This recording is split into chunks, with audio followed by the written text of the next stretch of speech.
the rainbow bridge of Asgard, where the booming heavens roar.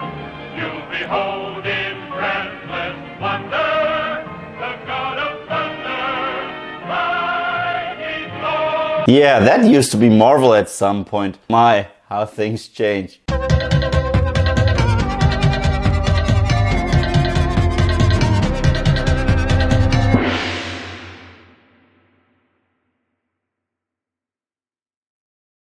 Thor was directed by Kenneth Branagh. I really hope I pronounced that correctly. The film stars Chris Hemsworth, Natalie Portman, Tom Hiddleston, Stellan Skarsgård, Kat Dennings, and Anthony Hopkins. The movie tells the story of the Nordic god of thunder. Thor, he is this war hero. He goes to different galaxies and wages war, but he's also very arrogant. He's a bit of a prick. This guy definitely has issues with anger. I mean, he's all like, "You want me to put the hammer down?" But no, you can really tell that he wages war even if it's unnecessary. He puts his friends, his family, and his entire realm of Asgard in harm's way. Which is why at one point Odin, played by Anthony Hopkins, is like, "Thor!" and he banishes him. Stripped of his powers and away from home, Thor awakens on Earth.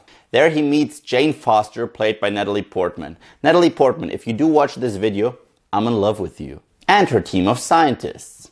As Jane Foster grows closer to Thor, I mean, I'm straight and I gotta admit, that guy looks hot. She also starts to realize that there is more to this guy because he keeps on talking about gibberish. He says that he comes from a place where magic and science are indistinguishable because they are indistinguishable to a primitive culture. In that case, we humans are the primitive culture. I find that fascinating. While being away and learning the meaning of life and learning about what an asshole he was, Loki, his brother, turns to the dark side and wants to take over Asgard.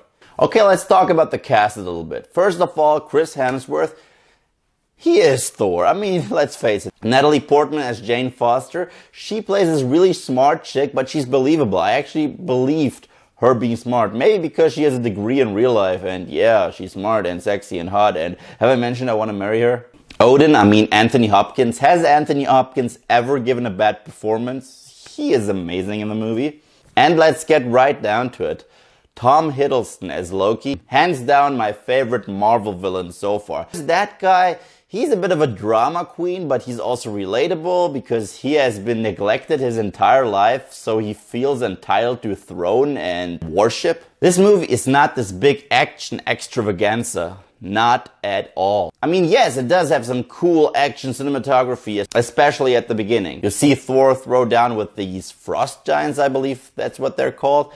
And that's badass. He's all like, but no, it really is a personal story about a guy changing his ways. The supporting cast is also really good, but let's talk about a couple gripes I have with this movie. First of all, Kat Dennings' character. Kat Dennings plays the sort of assistant to Natalie Portman's character, and she's supposed to be the comic relief. However, most of the time, she is just annoying. I'm sorry about that because I like Kat Dennings. I love her in Two Broke Girls, but in this movie, not so much. Second of all, with Asgard and all these other realms, the possibilities were endless when it comes to science fiction and stuff, but they wasted so many great possibilities. I want to see more different realms. I want to see more of their culture, but no. And I thought it was not very likely that a man as arrogant and as much of an asshole as Thor would change within the over the course of one weekend. I didn't believe that.